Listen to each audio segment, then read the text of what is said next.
All right, everyone. Today we're looking at the Federal Reserve, the central bank of the United States.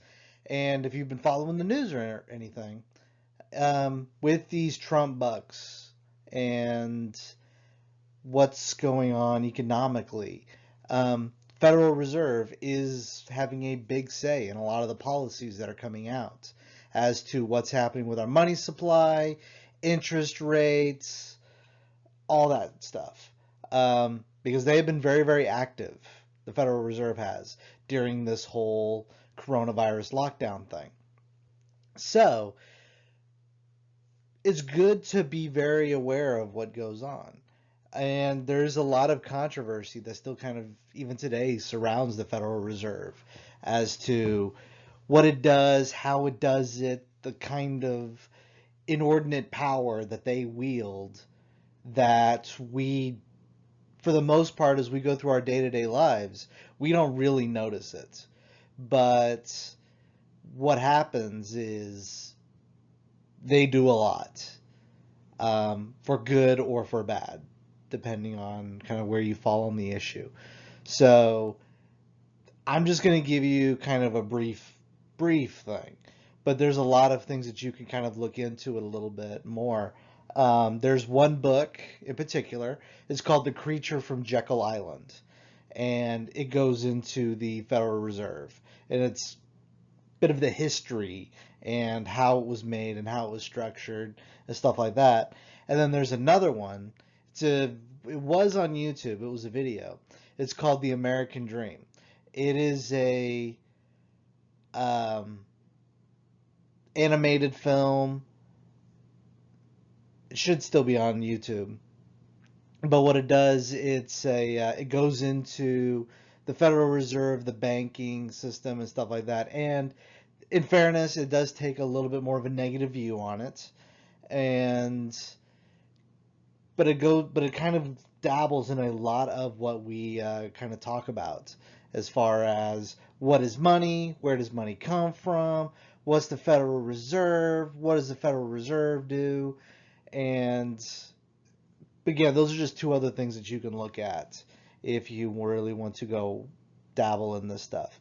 And then also after kind of the video, after this is a video which it does kind of take a look at the Federal Reserve and kind of what it's doing right now and some of the consequences that are coming out of it, as well as kind of put the actions of today within the larger picture. Because even some of the things that's been going on today with the Federal Reserve and the coronavirus are actually, to a certain extent, a continuation of things that happened in 2008.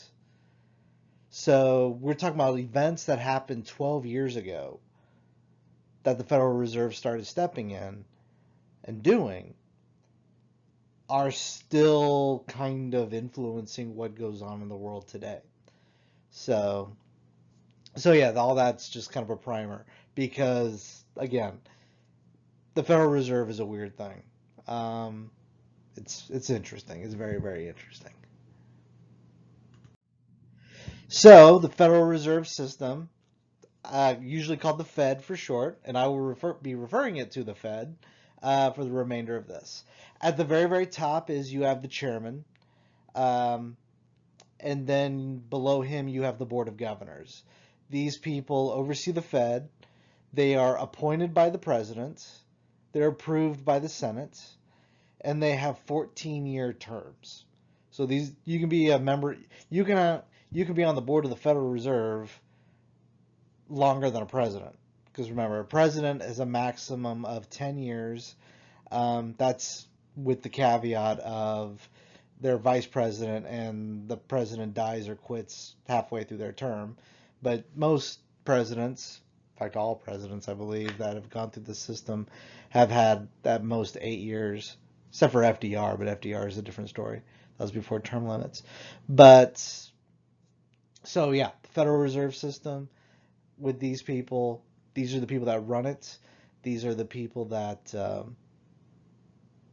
set all the policy. Now there's 12 Federal Reserve districts. Now with us living in Houston, Texas, or in the greater Houston area, I should say, we are actually in the 11th district. And there are really what this is are 12 banking districts.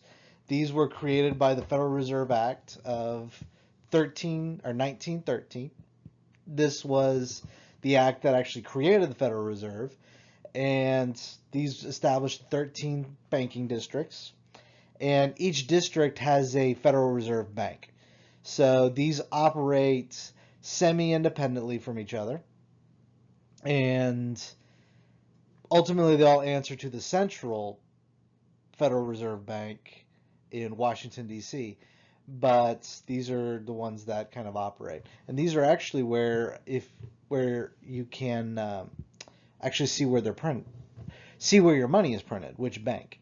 Because if you look at a dollar bill, for example, you'll see like a little letter on the right hand side, and there we'll have either Dallas, San Francisco, Minneapolis, Kansas. That's where that dollar was physically printed at those different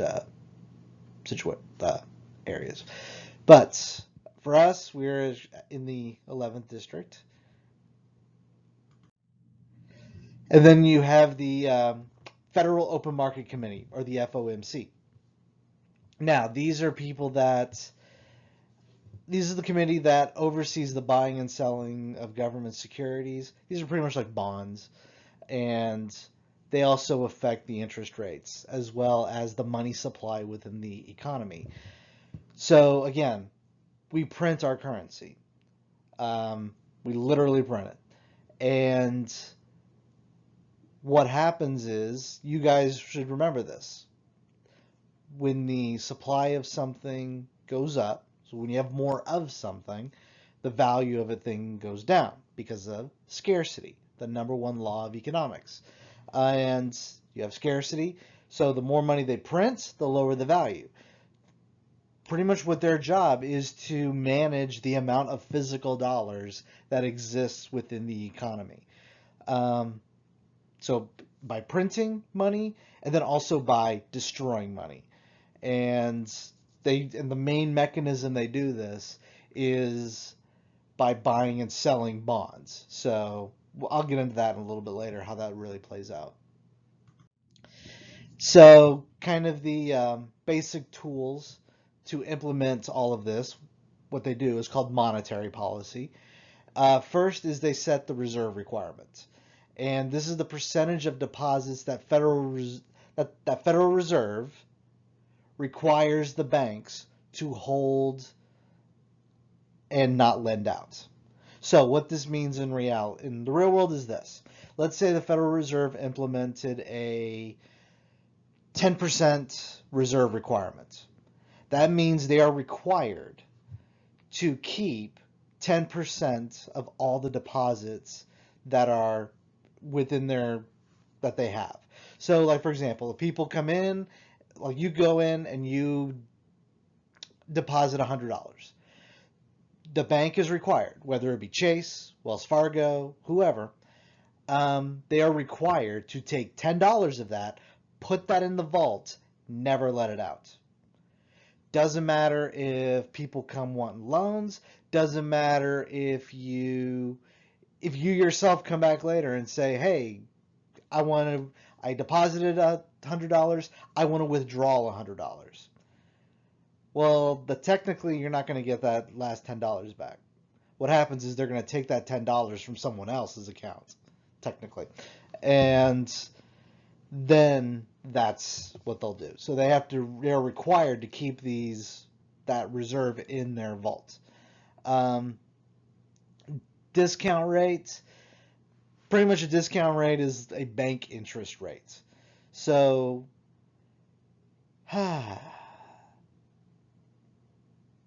yeah, this is kind of where things can start getting sticky, because a discount rate is technically an interest rate. So this is the interest rate that the Federal Reserve charges commercial banks for loans. So here's the hang up, and this is kind of where people start raising their eyebrows about the Fed. The money comes from the Fed. The money does not give the banks any money. The money that the banks get are actually in the form of a loan. So all money that exists is actually loaned to us from the central bank, the Federal Reserve. And this is how all central banks operate. So in essence, our money is debt. I'll get into that another time. That's a big thing to unravel. And it's kind of scary sometimes. So the federal funds rate, this is the interest rate that the banks charge each other for loans, usually for overnight stuff. So pretty much the idea is this. When, like for example, you have Chase and Wells Fargo. We'll just run with those two little examples.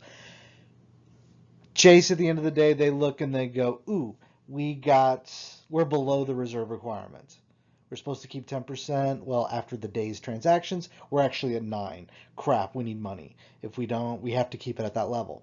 So what they'll do is they will call, what bank am I talking about? Chase? Yeah, Chase, they're below the reserve requirement. They need to make sure they have that money. So what they'll do is they will call Wells Fargo and say, hey, Wells Fargo, we need money, or we're going to get in trouble with the Fed.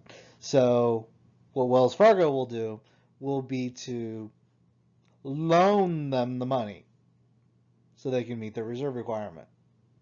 This is that interest rate. So in the end, what's going to happen is ultimately we'll have to pay back that money, and they'll have to pay an interest rate on that. I know it's very complicated, or weird sounding. Not complicated, just weird.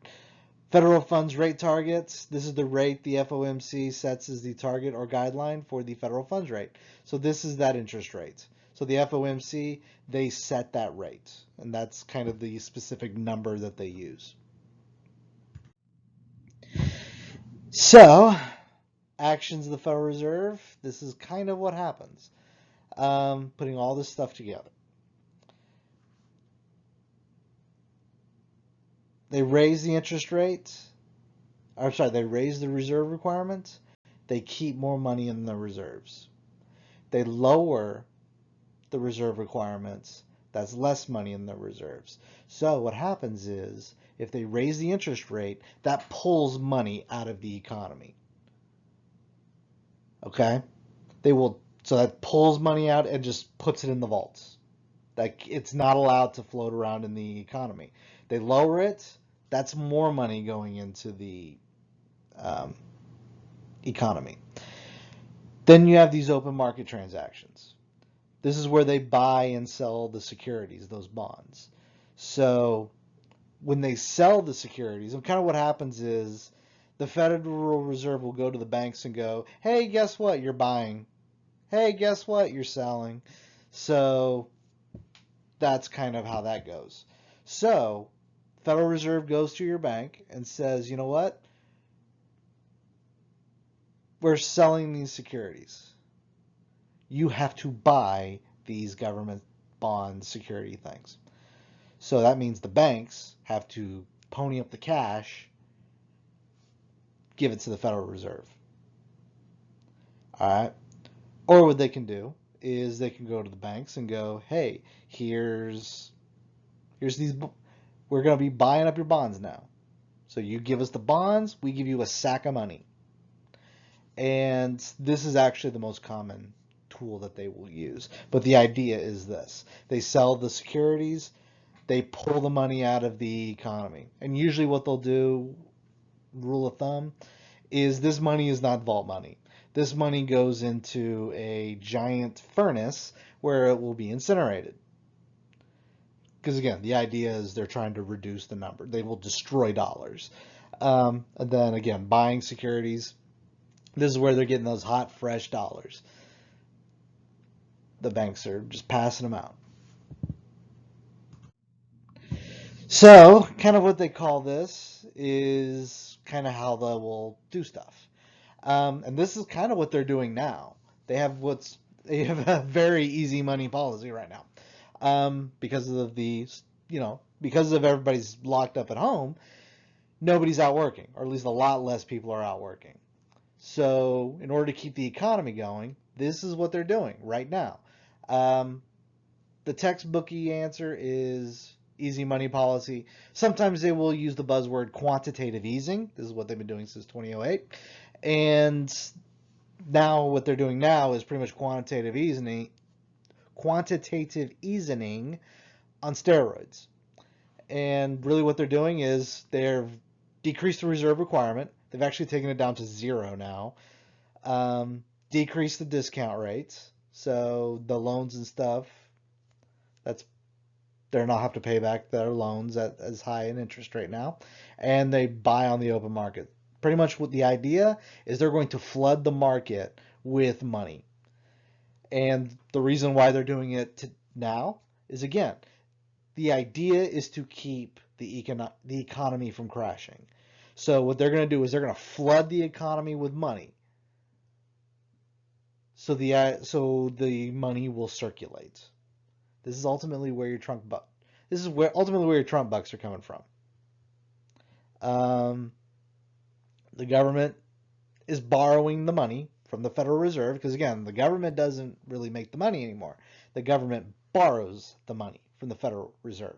So the government is going to borrow that money from the Federal Reserve to pay it back. At some point later, probably your grandkids will be paying it back, as well as all the other trillions of dollars that our government owes. But the idea is, again, put money in the economy. And then you have what's tight money policy. And the idea is pretty much this, and this is something that's going to be happening. You'll hear this in give it about 3 to 6 months. You'll start hearing word of this.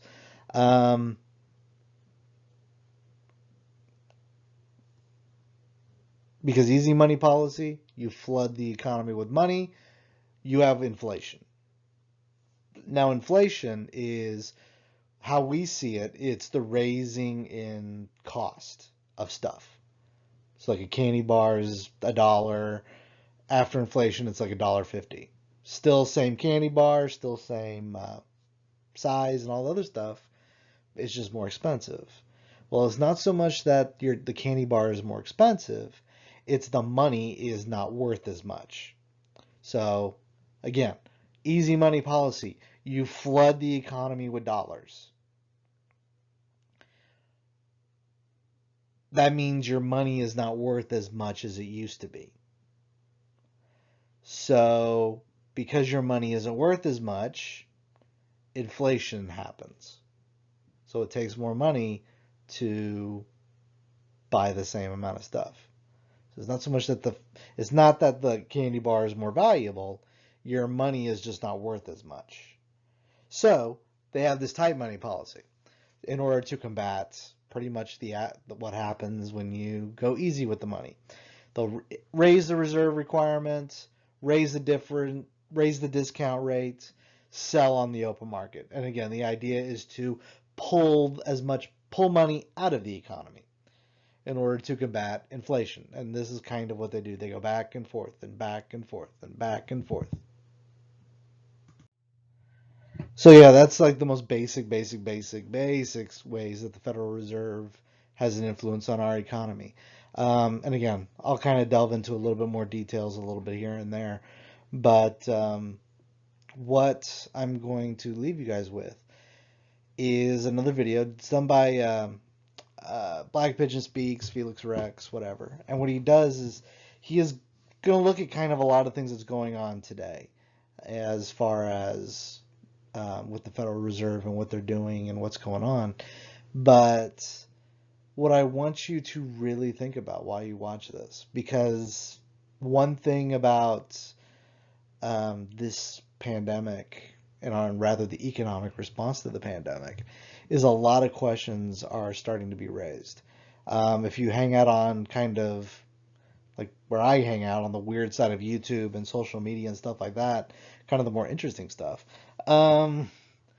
what you see are some questions that are starting to be asked as far as where do we go from here? Because you guys have probably heard how governors and stuff like that are saying The president has said this. We need to get people back to work. We need to get people back to work. We need to get people back to work. It's because one of the things that we're, could conceivably look at is if people don't start going back to work, the economy may very well shut down. And again, think what happened in Venezuela, those types of things. So these are, again, a lot of big time economic questions that people are having right now. And people are making decisions. So the last thing that I want to leave you guys with is definitely be aware, be informed, and do your own research and stuff like that. And if you have any questions about anything, you want to know where to look or stuff like that, let me know. Okay? And because 2020 is going to be a very, very interesting year, and we're not even halfway done yet. Deuces.